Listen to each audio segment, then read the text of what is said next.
What if your suffering is not a mistake? What if nothing you've been through was ever wasted?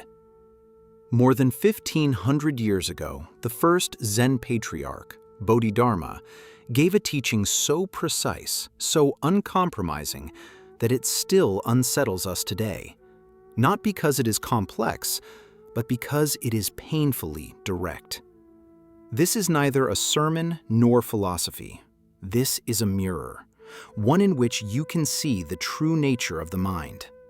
Stay with me until the end, because this teaching does not build toward hope, it dissolves the very need for it.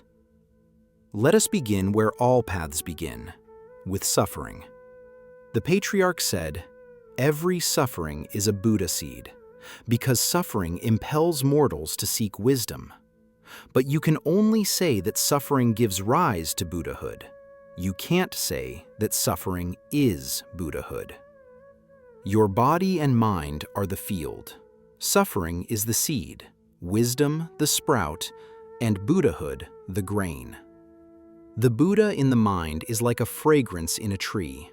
The Buddha comes from a mind free of suffering, just as a fragrance comes from a tree free of decay. There's no fragrance without the tree, and no Buddha without the mind. If there's a fragrance without a tree, it's a different fragrance. If there's a Buddha without your mind, it's a different Buddha." This is where many people misunderstand Zen. Suffering is neither praised nor glorified, and it is not sacred by itself. It is only useful. Like a seed buried in darkness, it pushes life upward, but only if the field is tended. Your body and mind are the field. Enlightenment does not descend from heaven. It ripens from within, from the raw, ordinary material of this very body and mind. We know that suffering is not the goal. However, we tend to cling to it so tightly. That's why, by understanding the very nature of suffering, we can be free from it and see the truth for ourselves. When the three poisons, greed, anger, ignorance, are present in your mind, you live in a land of filth. When the three poisons are absent from your mind, you live in a land of purity. The sutras say, if you fill a land with impurity and filth, no Buddha will ever appear.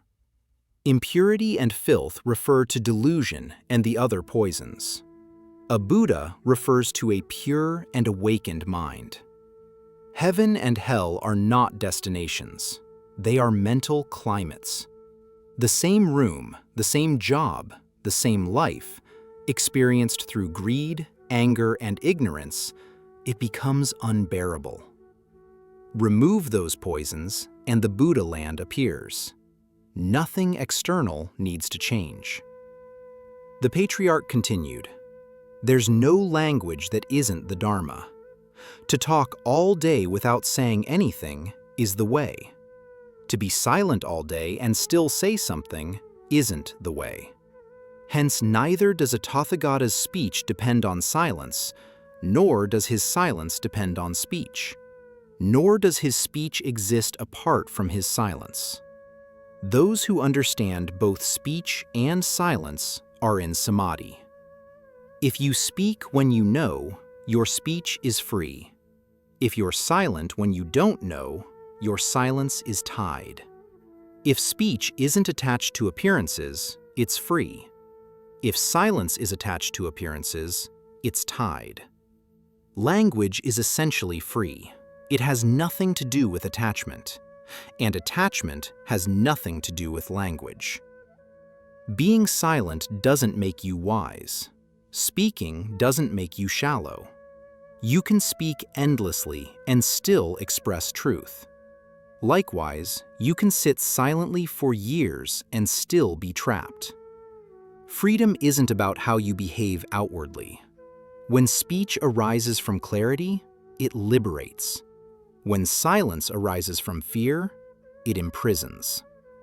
Enlightenment does not choose between talking and not talking. It moves freely through both, unattached, untainted.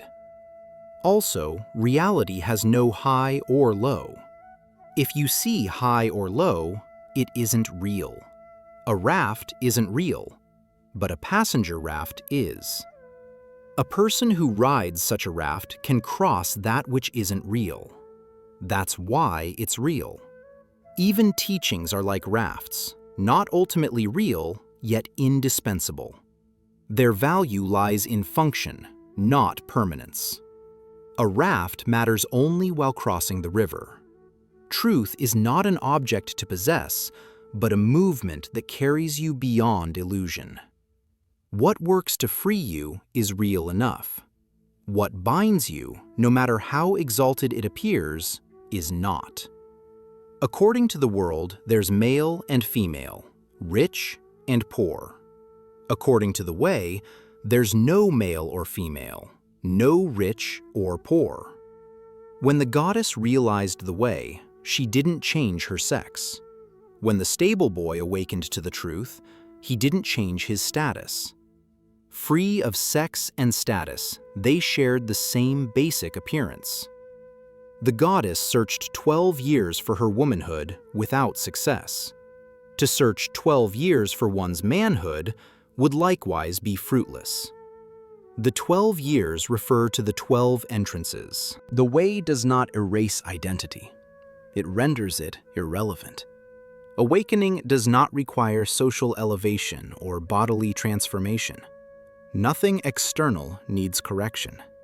Gender and class belong to the world's accounting system, not to truth. When realization dawns, nothing visible changes, yet everything is different. Everything becomes clear. Without the mind, there's no Buddha. Without the Buddha, there's no mind. Likewise, without water, there's no ice, and without ice, there's no water. Whoever talks about leaving the mind doesn't get very far. Don't become attached to appearances of the mind. Mind and Buddha are not two things in dialogue. They are one reality seen from different angles. The problem is not mind itself, but mistaking its appearances for its nature. Thoughts, emotions, and identities arise and dissolve, but they are not the true nature of the mind. Freedom comes not from escape, but from seeing clearly without clinging to what appears. The sutras say, "When you see no appearance, you see the Buddha." This is what's meant by being free from appearances of the mind. When the mind no longer fixates on what arises within it, its original nature reveals itself. That nature is what the sutras call Buddha. Without the mind, there's no Buddha, means that the Buddha comes from the mind. The mind gives birth to the Buddha. But although the Buddha comes from the mind doesn't come from the Buddha, just as fish come from water, but water doesn't come from fish. Whoever wants to see a fish sees the water before he sees the fish, and whoever wants to see a Buddha sees the mind before he sees the Buddha. Once you've seen the fish, you forget about the water, and once you've seen the Buddha, you forget about the mind. If you don't forget about the mind will confuse you, just as the water will confuse you if you don't forget about it. The mind is the doorway, not the destination. At first, attention must turn inward. Without that, awakening cannot appear. But once true nature of the mind is realized, even the concept of mind must dissolve. Holding on to it becomes another subtle obstruction. Just as water disappears from attention once the fish is seen, definition of the mind fades once awakening happens. Mortality and Buddhahood are like water and ice. To be afflicted by the three poisons, greed, anger, ignorance, is mortality. To be purified by the three releases, good conducts, samadhi, wisdom, is Buddhahood. That which freezes into ice in winter melts into water in summer. Eliminate ice, and there's no more water. Get rid of mortality, and there's no more Buddhahood.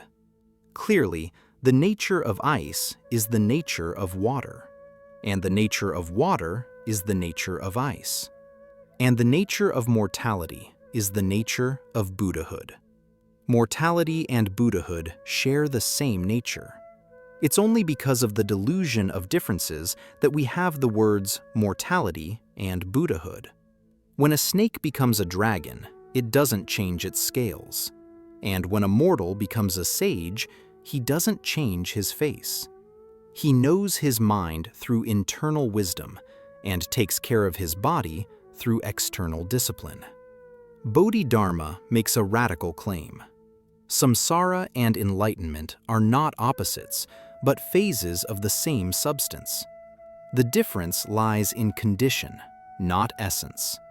Remove confusion, and what seemed ordinary reveals itself as sacred. Nothing is added, nothing is taken away.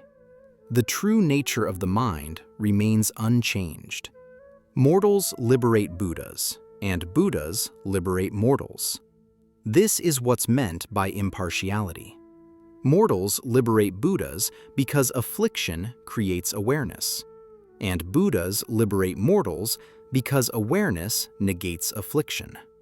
There can't help but be affliction, and there can't help but be awareness. If it weren't for affliction, there would be nothing to create awareness. And if it weren't for awareness, there would be nothing to negate affliction. When you're deluded, Buddhas liberate mortals.